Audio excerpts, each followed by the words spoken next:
अस्सलामुअलैकुम, welcome to my channel study with Mani. आज हमारा जो लेक्चर है वो सेंट्रल टेंडेंसी का ही है, जिसके अंदर हम लोग क्वार्टाइल्स, हम लोग डिसाइल्स को जो है ना वो हम लोग परसेंटाइल्स को जो है ना वो डिस्कस करना है। ठीक है, इसके अंदर समझ लें कि हमारे पास तकरीबन 99 फार्मूलाज बन जाते हैं। घबराना नहीं है, 99 को मैं जनरलाइज़ करके एक ही फार्मूले में ले आऊँगा। ठीक है, इसके अंदर हम लोगों ने अब समझ लें कि डाटा को हमने 100 पार्ट्स में डिवाइड करना है। ठीक है, तो इसके लिए भी आप लोगों के वही काम है, ये भी मीडियन की ही आगे मज़ीद एक्सटेंशन हुई है। ठीक है, जैसे मीडियन को हम लोगों ने सॉल्व करना है, इसी तरह इसको भी हम लोगों ने सॉल्व करना है। तो इस तरह ज़्यादा इसमें भी घबराने की ज़रूरत नहीं है। चलते हैं हम कीबोर्ड की तरफ। आप लोग को मेरे चैनल को सब्सक्राइब करें, अपने दोस्तों के साथ शेयर करें और ऑनलाइन क्लास जो है ना वो मेरी ज़रूर अटेंड करें। ठीक है, मैं आपका टाइम ज़्यादा वेस्ट नहीं करता, इसलिए आपको मैं अपने कीबोर्ड पे लिए चलता हूँ। ये देखें जी, हमारे पास एक उसने क्लास लिमिट हमें दे दी है 86 टू 90, 91 से आगे 95, इस तक आपको एक क्लास लिमिट आपको दे दी है और उसके साथ उसकी फ्रीक्वेंसीज दे दी हैं। मतलब अच्छा, आपको वो कह सकते हैं, ये टॉपिक हमने नहीं पढ़े थे, मैंने कहा ये भी आपको कवर करवा दूँ। यह फाइंड आपको कह सकता है D7, P25, फिर P95 भी कह सकता है और Q3 भी कह सकता है। अब इन तीनों में Q में, P में और D में क्या डिफरेंस है? अगर हमारे पास ये समझ लें एक डाटा है हमारे पास, अच्छा ये जो होता है हमारे पास मीडियन दरमियान में। ठीक है, इसके 2 पार्ट करेंगे तो मीडियन बनेगा। अगर 4 पार्ट करेंगे तो ये वाला हमारे पास 4 पार्ट करेंगे तो ये हमारे पास Q1 बनेगा और ये वाला हमारे पास Q3 बनेगा। ठीक है, तो इसका मतलब क्वार्टाइल की हम क्या करें, क्वार्टाइल के अंदर हम क्या करते हैं, इस डाटे को 4 इक्वल पार्ट्स में डिवाइड करते हैं। उसके बाद जब हमारे पास डी साइल्स की बात आ जाती है, डी से मुराद डी साइल्स हैं। ठीक है, जब डी साइल्स की बात आएगी तो इस पार्ट को हम क्या करेंगे, छोटे छोटे 10 पार्ट्स में डिवाइड करेंगे। तो डी जो होगा हमारे पास वो 1 2 अप टू D10 तक चला जाएगा। ठीक है, तो इसका मतलब ये हमारे पास ये हिस्सा हमारे पास 10 तक दिए जाएंगे, यानी 10 पार्ट इसके होंगे। इसी तरह जब हम परसेंटाइल, P से मुराद परसेंटाइल्स है, जब परसेंटाइल्स की बात करते हैं तो वो हमारे पास क्या होता है, ये अप टू P100 तक चला जाता है। ठीक है, यानी हमारा लास्ट पार्ट जो होता है वो उसका P100 या P99 कह लो। ठीक है, तो ये यहाँ तक जाता है हमारे पास, इसको भी 9 कर ले। ठीक है, तो ये हमारे पास क्या होता है, ये सारी की ये क्वेश्चन ये समझ लें, इसके 100 फार्मूलाज बन जाएंगे, इसके 10 फार्मूलाज बन जाएंगे, इसके 3 फार्मूलाज बन जाएंगे। तो ये चीज़ें यहाँ पर हमारे पास आपको एक क्वेश्चन दे दिया, मैं ग्रुप का ही ले रहा हूँ, ग्रुप में तो आप लोगों को मैंने नहीं करवाया, लेकिन ग्रुप में मैं आपको करवा देता हूँ। तो इसके अंदर आपने सबसे पहला काम, जिस तरह मीडियन के अंदर था, इसके अंदर भी यही काम कर, ये इसको हमने मीडियन की तरह ही सॉल्व करना है। तो सबसे पहला काम आपने क्या करना है, इसकी क्लास बाउंड्रीज़ बना लेनी है। ठीक है, तो मैं क्लास बाउंड्रीज़ बनाता हूँ। क्लास बाउंड्रीज़ बनाने का आपको सिंपल सा मेथड बताया था, जब हम क्लास लिमिट से क्लास बाउंड्री डायरेक्ट बनाना होगी तो इस तरफ का जो डिफरेंस होगा वो 1 का है, इसको करेंगे हाफ डिफरेंस इसमें माइनस कर देंगे और इसमें अपर लिमिट में ऐड कर लेंगे। तो जब इसको माइनस करेंगे तो वो 85.5 आ जाएगा। ठीक है, ये हमारे पास 90.5 आ गया, ये हमारे पास 95.5 आ गया, ये कि 101 में से किया तो 100.5 आ गया, इसमें से करेंगे तो 105.5 आ जाएगा, इसमें से करेंगे तो 1110.5 आ जाएगा। इसी तरह जब हम ये करेंगे तो इसकी जब हम अपर लिमिट के अंदर इसके अंदर ऐड करेंगे तो हमारे पास क्या आ जाएगा, 95.5 आ जाएगा। इसी तरह सॉरी ये 90.5 आएगा, ये वाला हमारे पास 95.5 आ जाएगा, ये 100.5 आ जाएगा, ये 105.5 आ जाएगा, इस तरह ये 1110.5 और ये हमारे पास 115.5 आ जाएगा। ठीक है, ये हमारे पास क्लास बाउंड्री, ये मैं इसलिए आपको फास्टली करवा दिया क्योंकि पहले आपको मैं इसकी काफ़ी प्रैक्टिस करवा चुका हूँ। उसके बाद आपने CF बना लेना है, कॉमुलेटिव फ्रीक्वेंसी। पहले वाली वैल्यू वैसे ही लिखी, 6 के अंदर ये 4 ऐड किया तो यहाँ पे हमारे पास 10 आ गया, 10 के अंदर 10 ऐड करेंगे तो 20 आ जाएगा, 20 के अंदर 6 ऐड करेंगे तो 26 आ जाएगा, 26 के अंदर 3 ऐड करेंगे तो 29 आ जाएगा, 29 के अंदर 1 ऐड करेंगे तो 30 आ जाएगा। ठीक है, इसका भी आप टोटल करेंगे तो 30 ही होगा। अब मैं ऐसा करता हूँ, सबसे पहले Q3 इसका फार्मूला मैं आपको लिख के देता हूँ। इसका फार्मूला मीडियन की तरह है, L plus H over F into N 3n/4 minus C F. ठीक है, अगर Q1 होगा तो यहाँ पे 1n या n/4 आप लिख देंगे फार्मूला इसका वन। जो भी मैं आपको क्वेश्चन के अंदर Q3 लिखा था तो इससे मैंने Q3 लिख दिया। ये कोई भी आप फार्मूला यहाँ पे लिख सकते हैं, यानी अगर इसका जनरल फार्मूला लिखना होगा तो यहाँ पे आप K लिख दें, K की वैल्यू कुछ भी आप रख सकते हैं। 3n/4 इसको हम सॉल्व करते हैं, 3n/4 को, यानी 3 × 30/4। n आपका समीशन f के बराबर ही होता है। ठीक है, तो ये हमारे पास आ गया 3n/, हम n के 4 कर रहे हैं तो इसका हमारा ये 390 आ गया, 90/4। ठीक है,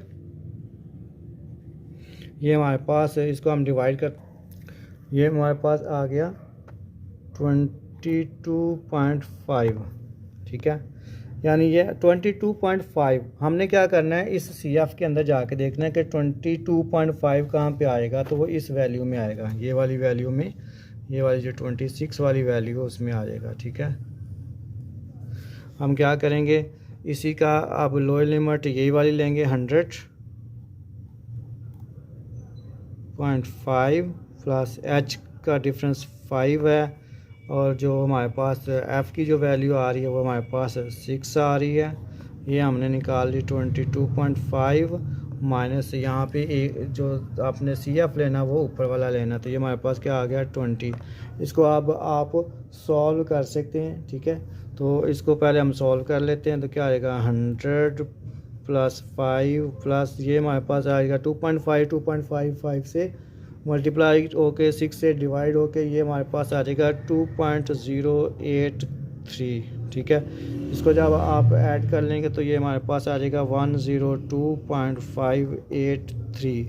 ये हमारा आंसर आ गया। क्या चीज़ आ गई है हमारे पास, Q3 आ गया है। ठीक है, नहायत आसान सा काम है, कोई मुश्किल काम नहीं है, सिर्फ मैंने आपको प्रैक्टिस के तौर पे क्वेश्चन कर दिया है Q3 का। ठीक है, इस तरह हम ऐसे करते हैं कि फास्टली ऐसा करते हैं कि आपको सिर्फ प्रैक्टिस के लिए मैं करवा देता हूँ, ये लेक्चर सिर्फ प्रैक्टिस के लिए नुक्ता नज़र से मैं आपको करवा रहा हूँ।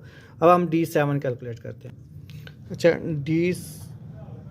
K का फार्मूला मैं लिख लेता हूँ, क्या है, L plus H over F into KN/10 minus C F, क्योंकि D के अंदर क्या होता है हमारे पास 10 पे डिवाइड करना होता है। तो अब देखिए हमारे पास D7 आ गया, तो इसका फार्मूला क्या बनेगा, H over F into 7n, ये आपस में मल्टीप्लाई हो रहे हैं, ओवर 10 माइनस सी एफ। ठीक है, सबसे पहला काम आपने क्या करना है, 7 × 30/10, यानी हमने 7n/10 को इसको सॉल्व करना है सबसे पहला काम। ठीक है, तो ये हमारे पास आएगा 21.0 आ जाएगा, इसको जब आप सॉल्व करेंगे तो।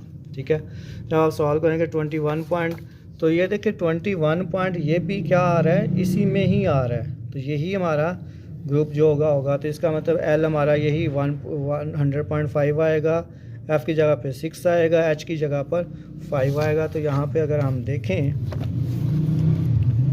तो देखें हमारे पास क्या आएगा,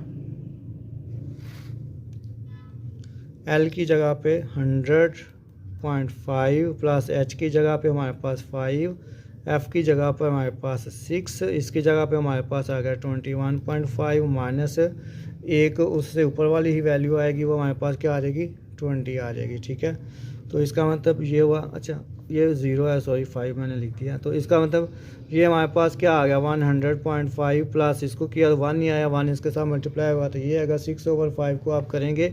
ठीक है, तो ये हमारे पास क्या आ जाएगा 0.833 आ जाएगा। जब आप इसको ऐड करेंगे तो वो हमारे पास बनेगा 10.1, तो ये हमारे पास आ जाएगा 333। ठीक है, ये हमारे पास इसका आंसर आ जाएगा। ठीक है, ये हमारे पास आ गया। तो इसी तरह आपको मैं ऐसा करता हूँ कि सिर्फ परसेंटाइल्स का जो है फार्मूला वो जनरल लिख के देता हूँ, वो आएगा मेरे पास L plus H over F into क्या आ जाएगा kn/100, 100 से डिवाइड करेंगे आप, ठीक है। अच्छा, हमें उसने क्वेश्चन के अंदर जो पूछा हुआ है वो पूछा हुआ है P25 और P95 पूछा हुआ है, ठीक है। मैं ऐसा कहता हूँ P25 को, P95 आप खुद करेंगे, मैं P25 आपको कर देता हूँ। P25 क्या होगा हमारे पास। अच्छा, यहाँ पे ना हम ऐसा करेंगे कि 25 इंटू 30/100, ठीक है। इसको हम सबसे पहले इसको सॉल्व करेंगे। अच्छा, यहाँ पे मैं लिख देता हूँ, फार्मूला मैं लिखने लगा था फिर छोड़ दिया मैंने। क्या आ जाएगा 25n/100 माइनस CF, ठीक है। इसके अंदर सबसे पहले इसको मैंने सॉल्व करना है, तो इसके लिए मेरे पास क्या आ जाएगा, 25 को 30 के साथ किया हम लोगों ने, तो क्या आ जाएगा 750/100। इसको आप करेंगे तो हमारे पास आएगा 7.5। अब हम देखते हैं कि 7.5 किसके अंदर लाई करेगा। तो यहाँ पे अगर हम देखें तो ये तो 6 है पहले वाली वैल्यू, तो इसका मतलब ये वाली जो वैल्यू है ये इसके अंदर यानी 10 वाली के अंदर वो लाई करेगी हमारे पास। इसका मतलब यहाँ पे हमारे पास L 90.5 होगा, F की वैल्यू 4 होगी, ठीक है। इस फार्मूले के अंदर जाके मैं अटैच करता हूँ, तो ये देखेंगे हमारे पास क्या आ जाएगा, L हमारे पास आ जाएगा 90.5 प्लस H हमारे पास 5, F की वैल्यू हम लोगों ने निकाली वो 4 है, और इसकी जो वैल्यू हमने निकाली वो 7.5 है, ठीक है। 7.5 और इससे ऊपर वाली वैल्यू हम लेंगे तो क्या आ जाएगी वो 6। इसका मतलब CF की वैल्यू हमारे पास क्या आ गई, 6 आ जाएगी। अब आप इसको सॉल्व करेंगे, ये हमारे पास आ गया 1.5, ठीक है। ये हमारे पास 1.5 आ गया। अब 1.5 को 5 के साथ मल्टीप्लाई करेंगे हम लोग, ठीक है, तो वो हमारे पास कितना आ जाएगा। अच्छा, इस सारे को आप सॉल्व खुद ही कर लीजिएगा, मैं सिर्फ यहाँ पे इसका आंसर लिख देता हूँ, ठीक है। 92.375 ही इसका आंसर आ जाएगा, ठीक है। तो ये था हमारे टॉपिक जो कि हमारे रह गए थे, वो मैंने अब हमारा ये ख़त्म हो गया चैप्टर। ये हमारे कुछ चीज़ें रह गई थी वो मैंने इसलिए अब आप लोगों को करवा दी हैं, ठीक है। तो ये हमारा तकरीबन चैप्टर जो है ना क्या नाम है, सेंटर टेंडेंसी वाला, ये तकरीबन ख़त्म हो गया, ठीक है। अब हम 4th चैप्टर डिस्पर्शन वाला जो है ना वो स्टार्ट करेंगे। ओके, अल्लाह हाफिज़।